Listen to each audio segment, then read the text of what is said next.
네, 여러분 반갑습니다. 2020년 5월 9일 안식일 그리스도인 가정의 원칙이라는 말씀으로 여러분들과 이 시간 보내고자 합니다.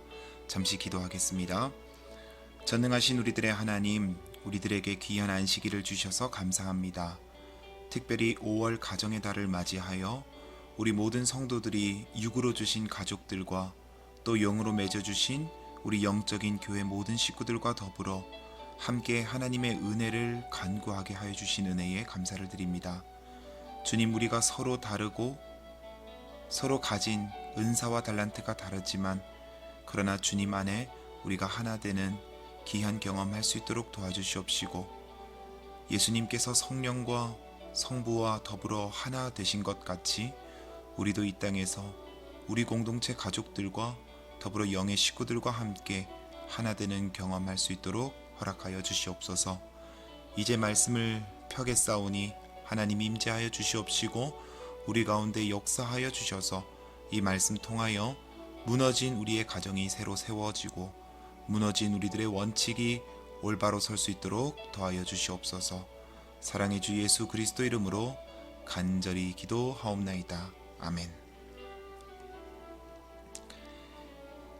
네, 여러분 반갑습니다. 우리 함께 하나님의 말씀 에베소서 5장 18절로 21절에 있는 말씀을 함께 나누도록 하겠습니다. 술 취하지 말라. 이는 방탕한 것이니 오직 성령으로 충만함을 받으라. 시와 찬송과 신령한 노래들로 서로 화답하며 너희의 마음으로 주께 노래하며 찬송하며 범사의 우리 주 예수 그리스도의 이름으로 항상 아버지 하나님께 감사하며 그리스도를 경외함으로 피차 복종하라. 아멘. 남자 33세, 여자 30세, 남자 48세, 여자 45세. 제가 불러드린 숫자는 무엇을 상징하고 있을까요? 앞서 불러드린 남자 33세, 여자 30세는 대한민국 국민들의 평균적인 초혼 나이입니다. 그렇다면 뒤에 불러드린 남자 48세, 여자 45세는 무엇일까요? 네, 대한민국 남녀의 평균 이혼 연령입니다. 지난해 혼인 신고된 숫자가 25만 7,600건인데 2019년 이혼을 한 커플이 11만 쌍이라고 합니다. 참으로 암담한 현실일 수밖에 없는 것이지요. 서로의 사귐과 결혼, 그리고 헤어짐이 이토록 많았을 때가 있었을까요? 우리는 종종 안 좋은 일이 생길 때에 사단이 시험한다라는 표현을 사용합니다. 그 말이 틀린 말은 아닙니다. 사단은 늘 우리의 약점을 공격하기 때문이지요. 하나를 범하면 다른 것도 범하는 것이 쉬워지는 것을 잘 알기 때문에 사단은 내가 가장 약한 곳을 건드려 넘어뜨리려 늘 노력합니다. 그렇다면 오늘날 전 세계적으로 가정이 파괴되는 일들, 더불어 세계적으로 논점이 되고 있는 퀴어 문제들, 이러한 문제들 또한 사단이 공격하고 있는 것일까요? 왜 사단은 가정을 공격하고 무너뜨리려고 하는 것일까요? 저는 이에 대한 해답을 창조의 때로 잠시 돌아가서 찾아보려고 합니다. 창세기 1장에는 하나님은 세상을 창조하시고 하나님의 가장 거룩하고 아름다운 모습으로 사람을 창조하여 주셨습니다. 창세기 1장 26절로 27절의 말씀입니다. 하나님이 이르시되 우리의 형상을 따라 우리의 모양대로 우리가 사람을 만들고 그들로 바다의 물고기와 하늘의 새와 가축과 온 땅과 땅에 기는 모든 것을 다스리게 하자 하시고, 하나님이 자기 형상 곧 하나님의 형상대로 사람을 창조하시되 남자와 여자를 창조하시고. 중요한 사실은 하나님은 남성 혹은 여성으로만 사람을 만드신 것이 아니라 인간 스스로 번식이 가능하도록 남녀를 만들어 주셨다는 것입니다. 그런데 하나님은 처음부터 남녀를 동시에 만드시지 않았습니다. 하나님은 먼저 창조된 남자 아담이 외로움을 느낄 때에 여자를 만들어 주신 것입니다. 즉 남녀의 관계는 서로의 외로움을 채워줄 수 있고 의지할 수 있는 지지대와 같은 존재라는 것입니다. 그래서 한자에서도 사람인 자는 서로 기대어 있는 모습을 하고 있는 것이지요. 하나님께서는 아담과 하와를 만드신 이후 세상의 첫 결혼식을 주례하십니다. 예수님께서는 마태복음에서 창조 당시에 하나님께서 하셨던 주례 말씀을 말씀하여 주셨습니다. 예수께서 대답하여 이르시되 사람을 지으시니가 본래 그들을 남자와 여자로 지으시고 말씀하시기를 그러므로 사람이 그 부모를 떠나서 아내에게 합하여 그들이 한 몸이 될지라 하신 것을 읽지 못하였느냐. 그런즉 이제 둘이 아니요 한 몸이니 그러므로 하나님이 짝지어 주신 것을 사람이 나누지 못할 찌니라 하시니. 아멘. 사랑하는 성도 여러분, 사람이 부모와 함께 산다는 것에는 여러 이유들이 있겠지만 대표적인 이유 중 하나는 아직 독립할 준비가 되지 못하였다는 것입니다. 그렇다면 반대로 부모로부터 독립해서 살 수 있다는 것은 책임을 질 준비가 되어 있다는 것이겠지요. 하나님은 아담과 하와를 어린아이의 모습으로 만들지 않으셨습니다. 아담과 하와는 가장 장성한 모습으로 만들어졌으며 그들은 혼인 이후 그 즉시부터 남편과 아내를 위한 봉사를 시작할 수 있었습니다. 그리고 동시에 하나님은 이들이 한 몸이 되어야 하는 것을 말씀해 주셨습니다. 한 몸이 된다는 것은 부부 간에만 허락된 일이며 한 몸이 된 결과는 또 다른 창조를 낳게 될 것이었습니다. 즉 하나님은 부부의 관계와 사랑을 통하여 창조의 기쁨을 나타내고 계시는 것입니다. 하나님이 우리를 사랑하시고 이 세상을 사랑하셔서 지구를 창조하시고 사람을 창조하셨듯이 부부의 거룩한 사랑을 통하여 창조물인 자녀들이 만들어지는 것입니다. 그렇지만 과연 이러한 창조의 법칙들이 오늘날 우리가 살아가는 세상에 잘 적용이 되어지고 있을까요? 과연 우리는 책임감을 가지고 결혼하고 있으며 남녀 간에 허락된 거룩한 관계를 순종하며 유지하고 있는가요? 하나님께서 창조하신 세상을 이토록 사랑하신 것 같이 우리는 부부간의 사랑으로 만들어진 창조물인 자녀들을 하나님과 같이 사랑하며 관리하고 있을까요? 많은 가정들이 사실 이러한 주님의 원칙에서부터 멀어지고 있다는 사실이 마음 아플 수밖에 없는 현실인 것입니다. 가정의 달, 누군가에게는 다시 한번 가족을 돌아보며 애틋함을 느끼는 날이 될 수도 있겠지만 누군가에는 이 5월이 지옥 같은 달이 되어버린 오늘날, 과연 하나님을 믿는 백성들은 어떤 가정을 이루기 위하여 노력해야 하는 것일까요? 가정은 또 다른 의미에서 하나입니다. 사단은 하나님을 대적하고 또 하나님께서 만드신 가정, 즉 하나를 무너뜨리고자 하는 존재인 것입니다. 이 사단의 관계로부터 우리가 무엇을 어떻게 해야 하는 것일까요? 저는 여러분들에게 성경 말씀에 기록된 가정을 지키는 5가지 법칙을 알려드리려고 합니다. 첫 번째는 바로 성령 충만하라는 것입니다. 에베소서 5장 18절에 기록하기를 술 취하지 말라 이는 방탕한 것이니 오직 성령으로 충만함을 받으라 하고 말합니다.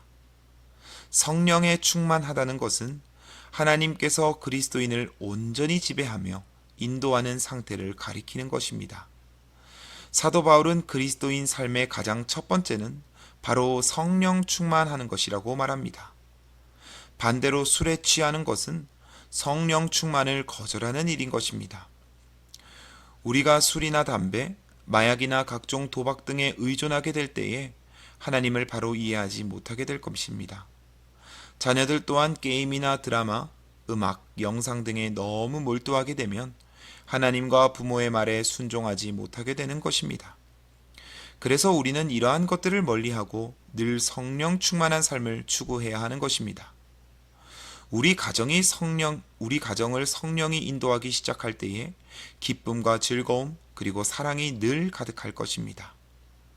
그렇다면 성령 충만한 삶을 살기 위하여 또한 가정에서 실천해야 할 것이 무엇이 있을까요? 그것은 바로 우리의 가정이 늘 찬양이 흘러넘치도록 만드는 것입니다. 성경은 말하기를 시와 찬송과 신령한 노래들로 서로 화답하며 너희의 마음으로 주께 노래하며 찬송하라 하고 권하고 있습니다. 우리의 삶에서 노래는 때때로 우리의 활기를 돋구게 합니다. 이처럼 예배에서도 찬양은 큰 기능을 가지고 있습니다. 존 비숍은 말하기를 예배는 항상 네 가지로 구성되어 있다.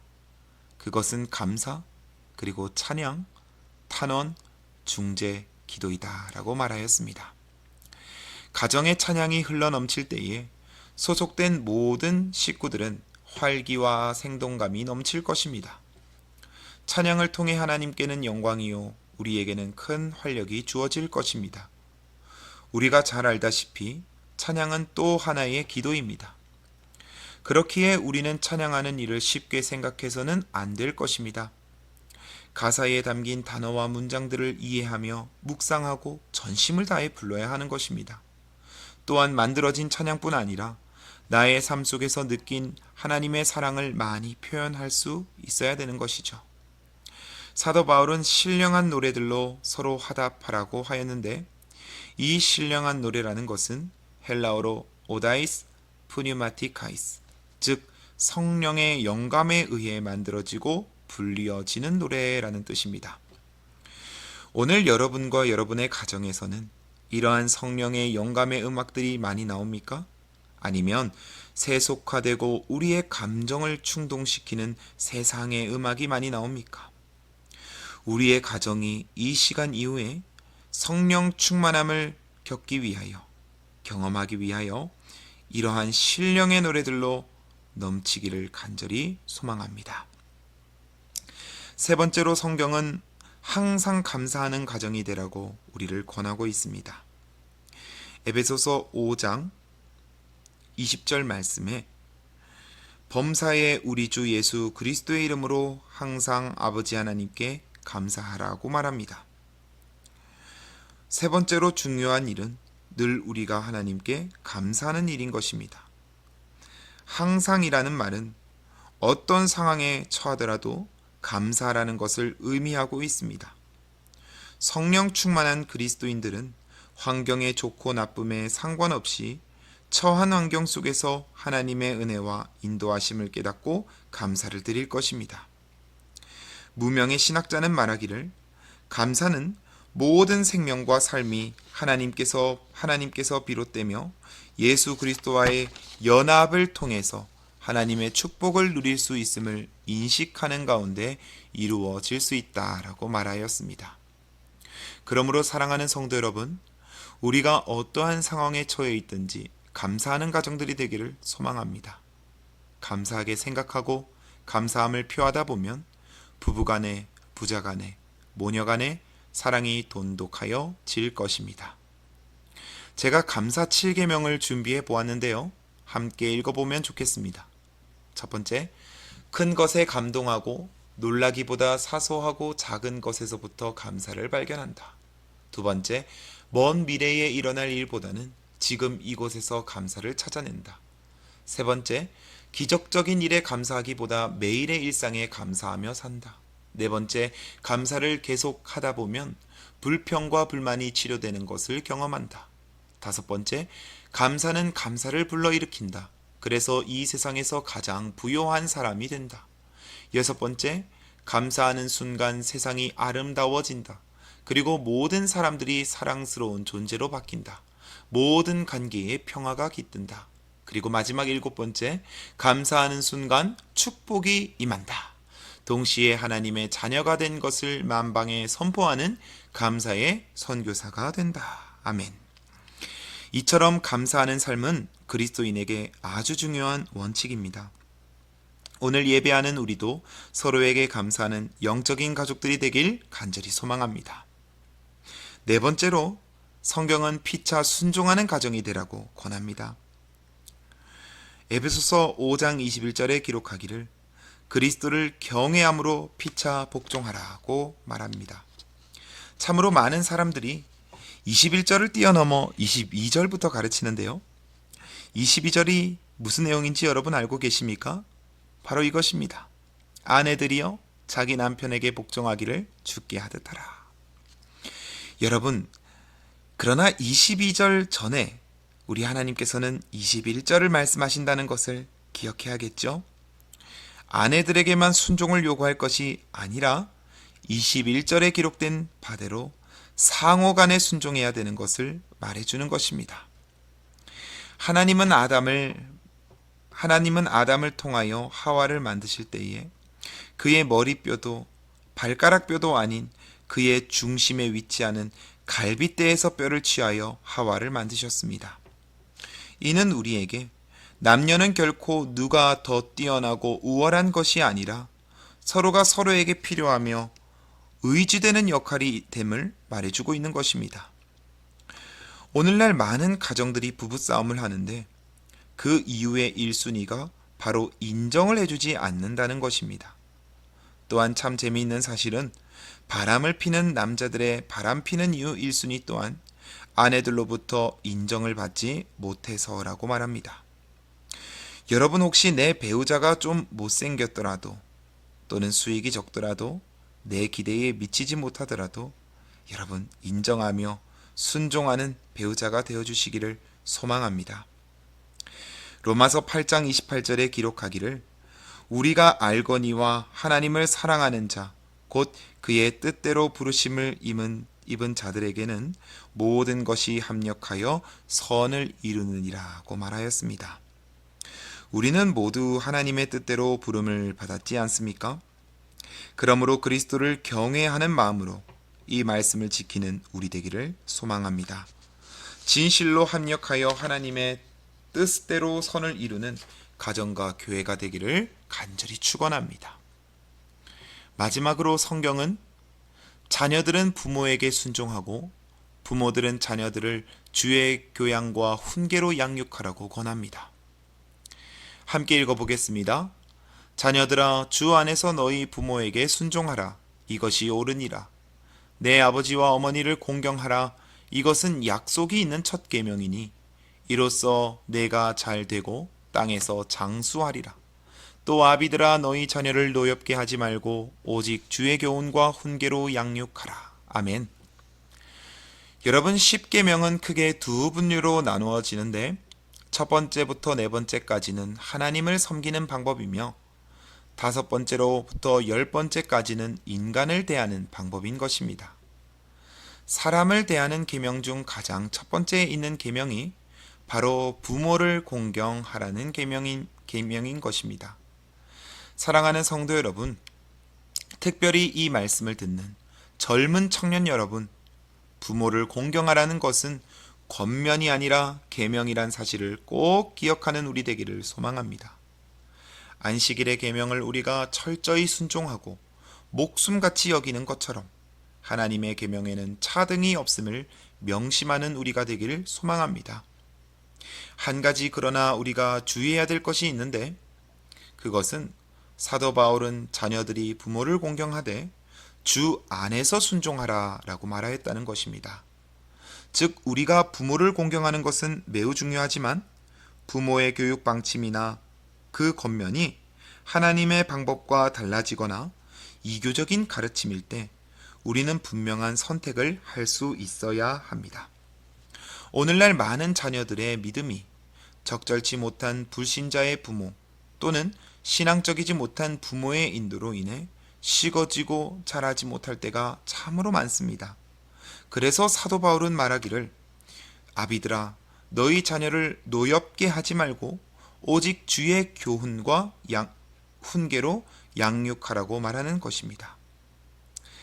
부모 되시는 여러분, 자녀들이 잘 되기를 바라고 계십니까? 그렇다면 부모가 주의 교훈이 무엇인지 먼저 살펴보는 것이 선행되어야 할 것입니다.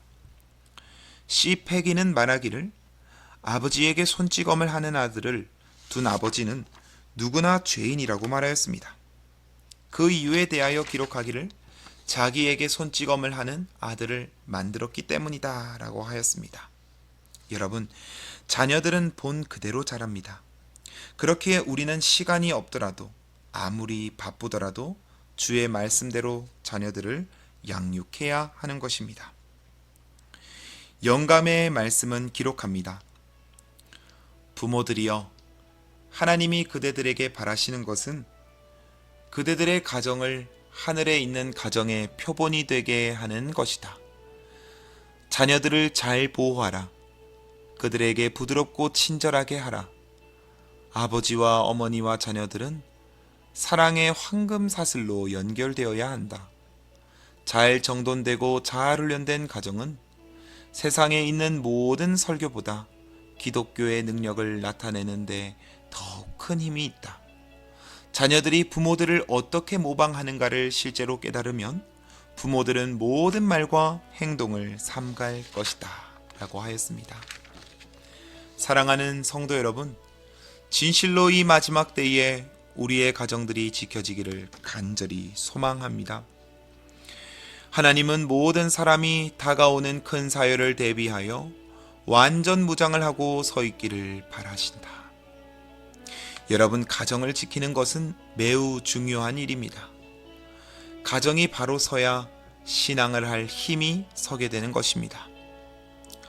혹 내 육체적 가정이 다 독립을 했거나 사별을 했거나 그래서 혼자인 분들은 주위에 내 도움이 필요한 영적인 가족들을 오늘 나눈 말씀처럼 살피시길 소망합니다.